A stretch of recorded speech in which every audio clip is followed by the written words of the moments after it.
Salut à tous, c'est Jennifer Racine, blogueuse sur inspire-moi-de-ta-vie.com et biographe familiale. Il y a quelques jours, le magicien Steve Varinou a eu la gentillesse de m'accueillir dans son bureau pour une interview. Je vous laisse la découvrir dès à présent.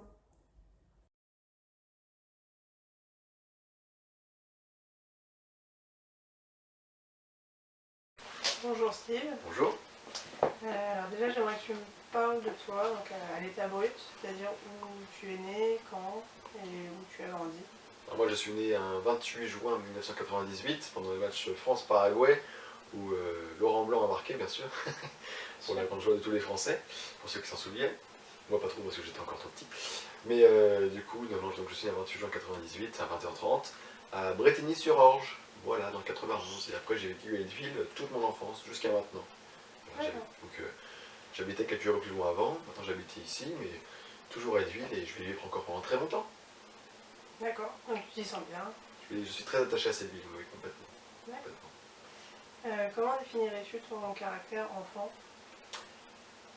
J'ai toujours été très joyeux, puisque déjà, il y a 3 ans, je suis tombé fan des clowns, sans en avoir vu un seul à l'époque, mais j'étais déjà fan des clowns, pourquoi, je ne sais pas. Sans en avoir eu. C'est ça, je ne pourrais pas l'expliquer pourquoi.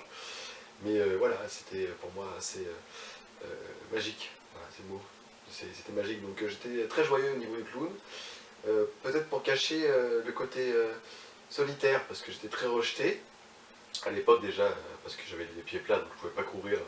Donc je faisais le foot et jouer à la chasse, c'était pas mon truc. Donc mais dès que je faisais un petit truc de clown, par exemple du jonglage, ou je commençais à faire un spectacle, comme je rentrais complètement dans mon personnage de clown, bah, les autres se disaient, bah, c'est bizarre, et on va aller voir quand même ce qui se passe. Donc ça les intéressait d'un côté aussi, eux quoi. Ouais, déjà, ça t'a permis de te faire un clan, quoi. C'est ça complètement, d'attirer un peu l'attention, hein, si on peut dire. Quand je changeais de personnage, quoi. Une fois je me rappelle en CE2, j'avais ma maîtresse d'école qui s'appelle Madame Bétard, que je salue au passage parce qu'elle va regarder la vidéo, je le sais. Voilà, j'étais très timide en cours, voilà, je parlais pas beaucoup, j'étais très seul. Et puis un jour, il y a 3 amis à moi dans la salle qui se lèvent. Maîtresse, est-ce que Steve veut faire un spectacle? On dit un spectacle, Steve? Il parle pas, qu'est-ce que tu veux qu'il fasse un spectacle? C'est pas possible. Et puis ils ont dit si. Alors elle a dit bon, bah après la récréation, c'est dit d'ici là, ils auront oublié. Et puis au final, pas du tout. Ils sont revenus après la récréation. Alors, est-ce qu'on va faire le spectacle? Bah allez-y. Et là, je me lève et je dis bon, moi je vais me préparer. Tu vas te préparer pourquoi? J'ai dit vous inquiétez pas, tu verras. Donc je suis sorti dans le couloir avec les filles, puis je suis revenu en clown. Mes grandes chaussures, mon nez rouge, ma perruque, ma veste. Là, la maîtresse déjà s'est dit waouh, qu'est-ce que c'est que ce truc? Laquelle je lui dis c'est pas le même, là c'est pas possible, c'est pas le même style, vous l'avez changé au passage. Et donc au final j'ai fait un grand spectacle, enfin un spectacle une petite demi-heure quoi. Bon, c'est beaucoup pour un CE2. Et du coup voilà, elle m'a vu complètement transformé, complètement différent. Et je pense qu'elle a apprécié, elle s'est dit finalement que mon avenir était là, déjà elle à l'époque. Ah oui, complètement. D'accord, tu arrives à être métamorphosé, plus être du tout la même Complètement. personne. Et je pense que c'est là tout artiste est comme ça en fait. Dans la vraie vie on est différent que sur scène, parce qu'on a vraiment un personnage, on doit rentrer dans ce personnage. Donc c'est important de se transformer comme ça en si peu de temps. Ouais. Et du coup, ça répond un petit peu à ma question, mais c'était quoi tes rêves du coup, déjà à l'époque? De devenir clown, Ouais, forcément. Voilà. Mais à l'époque, il n'y avait pas encore la magie. La magie, j'ai découvert bien après. Mais à l'époque, oui, je voulais devenir clown tous les dimanches quand il y avait un repas de famille avec les grands-parents. Bah, voilà, fait que je me déguise en clown. Mon frère faisait le présentateur, l'animateur, il avait son haut de forme, sa cape, et moi j'arrivais en clown. C'était pas drôle pour l'époque, enfin pour les grands, mais pour nous c'était drôle, on s'amusait bien. Ouais, c'était le monde d'enfant quoi. C'est ça, complètement. On faisait des sketchs complètement. C'est pas du haut niveau, mais c'était drôle. D'accord, donc ton frère présentait, donc ton environnement familial c'est... Bah, mes parents m'ont toujours... ils m'ont mis au cirque, bien sûr. Tous les ans j'allais vraiment sortir au cirque. Quand j'allais en vacances dans le sud, il y avait toujours un petit cirque familial qui s'y installait, c'était à Marseille en plage.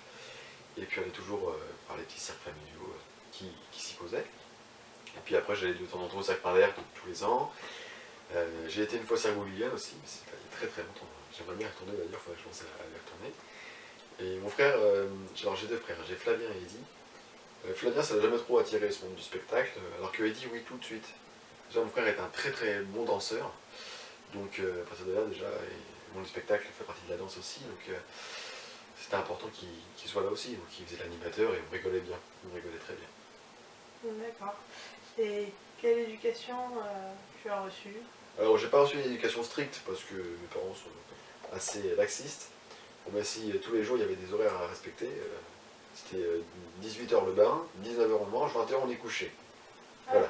Mais malgré ça, c'était quand même très cool, ouais, on nous laissait sortir.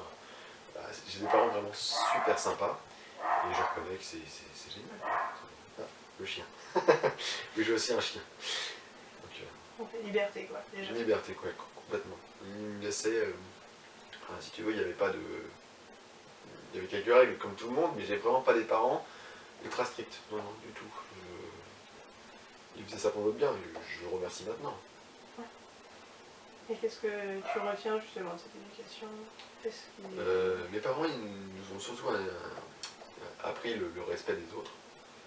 Euh, comment dire, c'est important ça, tu vois. C'est important, le respect, apprécier les autres.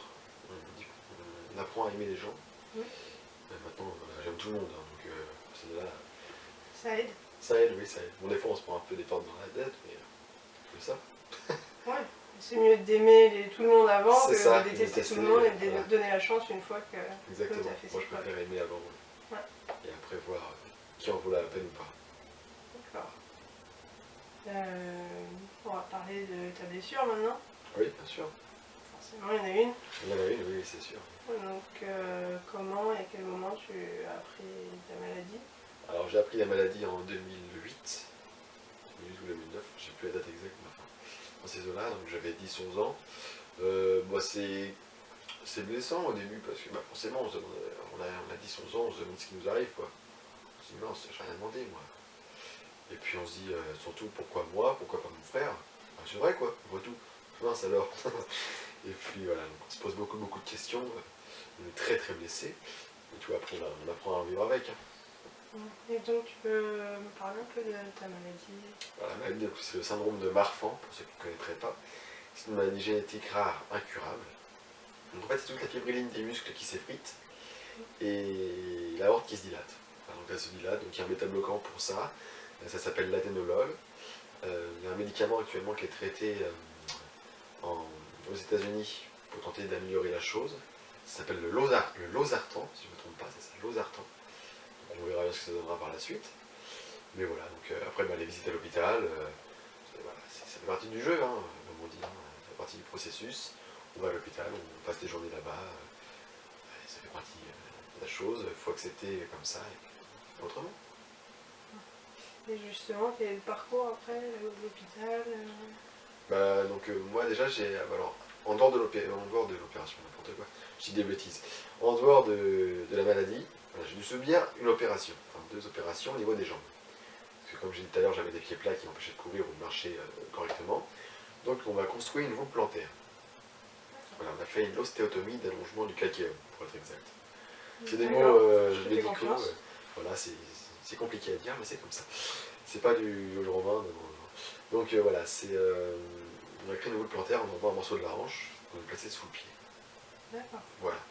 Donc c'était quand même des opérations assez lourdes, entre 4 et 6 heures de bloc pour chaque jambe. Mais ça m'a quand même porté chance, si je puis dire, parce que ma grand-mère a rappelé un clown qui était venu faire mon anniversaire quelques années auparavant, qui s'appelle le clown Chopi, que je salue aussi au passage, parce que je sais qu'il me suit, parce que maintenant c'est devenu mon mentor, il regarde tout ce que je fais, et j'ai intérêt à bien faire. Donc Jackie, je t'embrasse. Voilà, donc il m'a offert ma première boîte de magie quand il est revenu me voir après l'opération. Et puis maintenant je suis magicien. D'accord, grâce à Joby. Complètement. C'est grâce à lui. D'accord. Donc comment tu l'as rencontré en fait, Joby? Alors moi je l'ai rencontré parce que il y a une amie de ma mère, comme j'avais une collection de clowns incroyable, j'avais plus de 700 ou 800 pièces de clowns dans ma chambre, dans une petite chambre, donc c'était vraiment... je vivais autour des clowns. Je vivais qu'avec des clowns, il y en avait un là, enfin 2 cm après un autre, c'était très, très serré dans la chambre. Très passionné. Voilà, et sur ma porte, mon grand-père m'envoyait chaque jour, parce que comme j'étais toujours très rejeté, j'avais du mal à aller à l'école. Quand j'y allais sans souci, il m'envoyait une carte de clown que j'accrochais sur ma porte de chambre. Et puis l'ami de ma mère a retrouvé une carte avec Chopi dessus. Et elle a dit, bah tiens, pour mettre sur ta porte, prends la carte, puis ouais. Il dit d'accord. Mon père l'accroche sur la porte, et un jour, pourquoi, je ne sais pas, quelques semaines de mon anniversaire pour fêter mes 6 ans, je prends le téléphone, je compose le numéro, j'appelle. Allô Shopee, voilà, je m'appelle Steve, je vais avoir 6 ans, est-ce que tu veux venir faire mon anniversaire? Lui en blanc, et puis après il me dit, mais t'as des parents, non? Je dis oui, oui, j'ai des parents. Il me dit, donne-moi un de tes parents. J'arrive dans le salon, maman, c'est Shopee au téléphone. Alors, en fait, t'as appelé Shopee. Ça va pas ou quoi? Mais qu'est-ce que tu t'es mis? Mais pourquoi t'as fait ça? Donc elle est au téléphone, et au final ça s'est fait. Et il est venu faire mon anniversaire. D'accord. Voilà.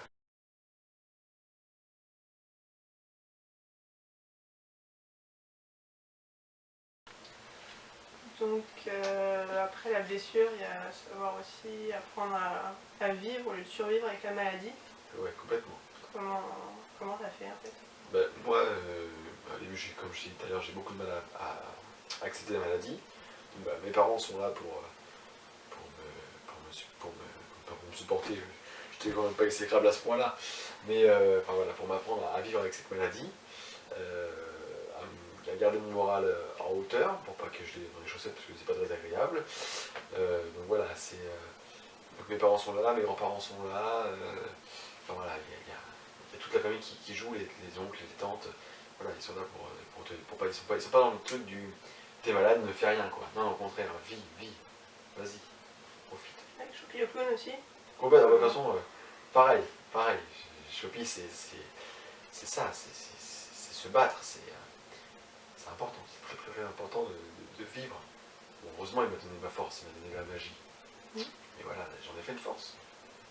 Donc tu le rencontres à l'âge de 6 ans. 6 ans pour la première fois. Je le rencontre à l'âge de. Ensuite, pour la deuxième fois, je le retrouve à 11 ans, puisque ma grand-mère appelle le clown Shopee pour mon anniversaire. Pour mon opération. Je suis perdu entre les. C'est voilà, là, c'est donc voilà, pour l'opération, et après, du coup, il m'a fait une boîte de magie avec sa petite femme, ils sont venus, on me dit voilà, un petit cadeau pour toi, voilà, un présent. J'ai ouvert la boîte de magie, il ouvre la boîte, il sort un foulard de là-dedans, il retrouve ses manches, hop, il met le foulard dans sa main, et là, mon grand étonnement, le foulard avait complètement disparu, les manches relevées. Et là, je me dis, mais comment il a fait ça? Et au final, après, il m'a dit, tu ouvres la boîte, tu travailles avec, et tu comprendras dans quelques jours comment ça se fait. Au final, pas dans quelques jours, en 24 heures, les 500 tours de magie étaient appris. Quand on est là, déjà. Donc après, j'ai mon autre grand-mère. Donc la grand-mère maternelle a appelé Shopee. La grand-mère paternelle m'a racheté une deuxième boîte de magie. Pareil, en même pas 2 jours, la boîte de magie était complètement fumée. Il n'y avait plus rien à voir, tout était appris par cœur. Il fallait recommencer une troisième boîte. Enfin après, on s'arrêtait pas quoi. C'était. Et depuis, on t'offre des boîtes tous les 48 heures? Ah non, depuis les boîtes sont dépassées maintenant. Parce que j'ai toutes les boîtes de magie qui pouvaient exister à l'époque. À partir de là, après j'ai créé mes numéros, j'ai Shopee qui m'a aidé par rapport à ça, par rapport à la mise en scène, au scénario. Parce qu'en magie, on n'invente rien. En magie, on n'invente rien. Souvent, c'est un numéro qui est déjà fait, qu'on le remet à notre propre scénario. Voilà, on crée des textes là-dessus, on le remet en scène. À ce moment-là, sauf nous. Nous, avec Olivier Lejeune et Jackie Mann, donc Jackie et Olivier, lors d'une interview pour France Dimanche, Olivier a dit voilà, je verrais bien, par exemple, de la magie en traitant l'actualité. Donc j'ai créé un numéro qui s'appelle Les Présidentiables, où je dévoile en exclusivité le prénom du futur président de la République française. Voilà. D'accord. Et oui, c'est important. De quoi tu es le plus fier du coup par rapport à ton parcours, ta maladie, tout ça? De quoi j'en suis le plus fier? De quoi tu es le plus fier? Je suis fier de mettre la maladie au tapis, grâce à la magie, bien sûr. Tout est possible avec la magie. Tout est possible avec la magie. Et moi, encore l'autre jour, j'ai un petit garçon qui s'appelle Théo, que j'embrasse au passage. J'embrasse tout le monde, mais c'est comme ça. Théo, parce que je sais qu'il va me regarder, ou moins sa maman. Voilà, il a une maladie de Marfan, comme moi. Il a du mal à s'en sortir, et ben, il m'appelle. Et j'adore, et j'aime ça. J'aime donner des conseils aux gens pour apprendre à vivre. Théo, lui, il était très sportif. Il a appris Marfan, il pouvait pas continuer le foot. Il a dû arrêter le sport, ben, c'est pas grave. Il y a d'autres choses, je lui ai dit, tu trouveras ta voie plus tard, mais il y a autre chose que le sport, bien sûr. Moi j'ai trouvé la magie et j'en suis très fier. Très fier. Quel conseil justement tu pourrais apporter aux autres enfants qui vivent ça? Ben, tous ceux qui ont des maladies, voilà. Tout simplement de trouver la passion qui les anime et éventuellement de vivre et de rêver, parce que quand tu as le rêve, tu vis facilement. Hein. Voilà, c'est comme ça. Il y a que l'espoir qui fait vivre. Et l'espoir, c'est le rêve. Mm. C'est exactement ça. Et c'est ce que j'aime donner dans les hôpitaux, par exemple. Là encore, le 5 mars, je vais à Necker avec Chopi, on y va en clown. Voilà, on va aller animer un peu les quotidiens un peu sombres des enfants malades. On va aller dans les chambres, on va faire du jonglage, de la magie, on va les faire rire, on va les faire sourire. On va leur donner beaucoup d'espoir. Beaucoup d'espoir. C'est ce qu'il faut. C'est comme ça. Donc maintenant tu passes ton temps à rendre ce que Chopi t'a donné, peut-être? Ouais, je pense, ouais, complètement. Il m'a redonné le sourire alors que j'étais pas bien. Je sais ce que c'est. Parce que les enfants vivent, je suis passé par là, j'ai été dans les hôpitaux, j'ai passé des quinzaines plusieurs semaines dans les chambres, enfin voilà. Et au final, non, c'était. Je veux rendre ce que j'ai vécu, il m'a redonné le sourire, je veux faire sourire des gens les enfants notamment qui sont pas au top de leur forme à ce moment-là, et c'est important. Très important. Très, Oui, très, très justement, important. quels sont tes rêves et tes objectifs maintenant? Et bah, de devenir un magicien encore plus que je ne le suis maintenant. Je vais travailler encore plus de persévérance. Voilà, j'ai comme projet de faire une vidéo avec des artistes français. C'est en train de se faire. J'ai déjà le texte qui s'est prêté au jeu, et d'ailleurs je le remercie. J'ai Olivier Lejeune qui me donne des conseils par rapport à ça, qui me donne des adresses où contacter. Voilà, c'est très important. Michou va se prêter à l'expérience. Enfin voilà, il y a vraiment des choses assez sympathiques à voir avec ça. Voilà, c'est un bon projet que j'ai, qui est aussi une idée de Jackie, hein, bien sûr. On a travaillé tous les deux sur ce projet, donc on y tient. Donc voilà, c'est très très important. Après, j'ai pour projet de monter un nouveau spectacle que je jouerai, pourquoi pas éventuellement trouver un producteur si un jour c'est, mais pour l'instant on se débrouille. Hein. J'ai monté l'association Vie Magique. Donc, Vie Magique a un but de faire durer la tradition du café-théâtre, de créer des spectacles pour les enfants malades dans les hôpitaux. Voilà. Donc j'ai créé mon association pour pouvoir justement vivre de ça, et donc c'est très très important. Déjà à ton âge. Alors, on essaie. On essaie. Vie Magique a déjà 2 ans. 2 ans, c'est immense. C'est-à-dire qu'à 16 ans déjà j'ai monté mon association. Toujours entouré de ma maman voilà, et de Jackie. Voilà. Donc, ma maman est la présidente de l'association et c'est Jackie qui a l'idée de monter l'association. Donc c'est super, et maintenant je suis très fier. Très très fier. C'est énorme. Voilà, et voilà, j'ai eu la chance de vivre beaucoup de mes rêves avant ma majorité. Voilà, à 16 ans j'ai fait le Grand Rex de Paris. Voilà, pour la sclérose en plaques. Voilà, le Grand Rex de Paris, c'est une sublime salle. Voilà, j'ai eu cette chance-là. J'ai eu la chance d'avoir à 14 ans mon premier interview sur Le Parisien qui était imprimé en national. Dans toute la France, pouvait se procurer l'article. Et voilà, et après ça s'est enchaîné sur France Dimanche, sur Nous Deux.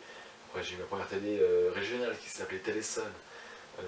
Ensuite j'ai eu encore une fois France Dimanche avec Olivier Lejeune. Enfin, voilà, j'ai eu beaucoup de choses qui ont fait qu'avant ma majorité déjà, j'ai fait mon rêve. Maintenant j'ai qu'une envie, c'est qu'il dure encore très très très longtemps. En fait, c'est encore plus vécu que des enfants qui n'auraient pas eu de pépins de santé. C'est ça. C'est ça. Souvent on me demande est-ce que tu aurais aimé ne pas avoir ta maladie? Oui, d'un côté, forcément, on aimerait bien être en bonne santé, mais d'un autre côté, est-ce que j'aurais été magicien? Est-ce que j'aurais vécu ce que j'ai maintenant? Je sais pas. C'est la question qu'on se pose. Très souvent. Voilà, c'est ça qu'on se pose comme question. Plein de projets. Plein de projets. Et encore d'autres à venir, dont je ne peux pas dire pour l'instant, parce que ça reste secret jusqu'au dernier moment. Mais voilà, c'est plein de choses comme ça qui... Et ça va aller en crescendo, enfin je l'espère. Parce que dans ce métier, on peut monter, on peut descendre, mais à nous de tout faire pour rester à hauteur, il faut travailler en permanence. Quand on est magicien, ça va. Oui, ça va. Ça va, c'est pas... La magie, tout est possible. Hein. On est là pour faire rêver les gens, mais on va le faire encore très longtemps. D'accord. Tu nous feras un petit tour? Il n'y a pas de souci, on se retrouve tout de suite, on se met en place, on vous retrouve. A tout de suite. À tout de suite.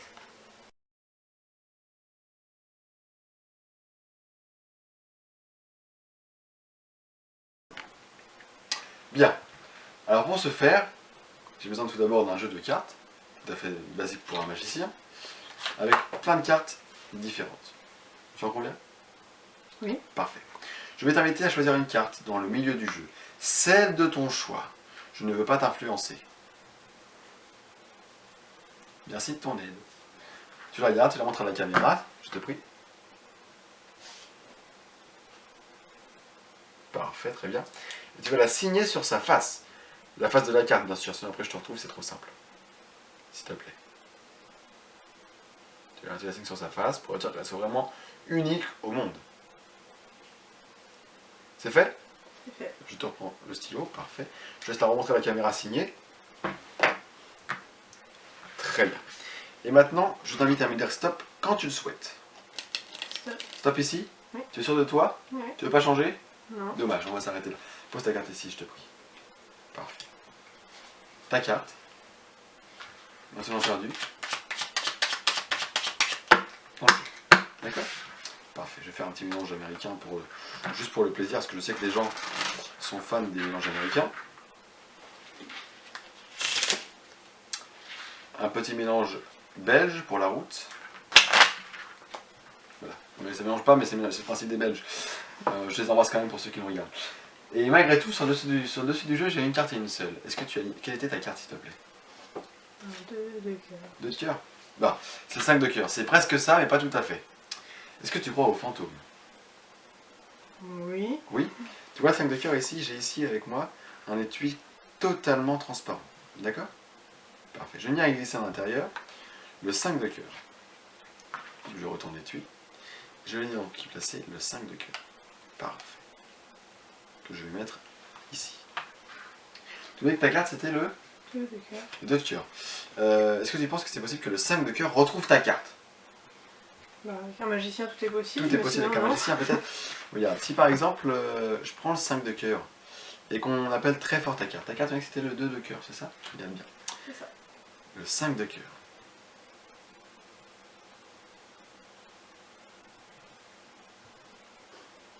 Ici on a une carte signée.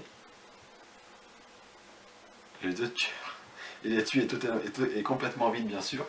Donc le 2 de cœur, c'est bien ta carte? C'est ma carte. Je te la laisse en souvenir. Et la question que je pose, c'est où est passé le 5 de cœur? Il y avait le 5 de cœur, il a disparu. Où il est?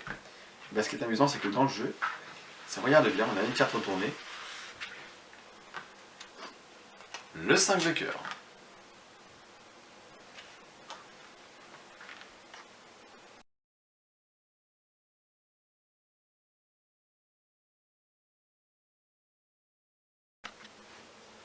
Encore des questions?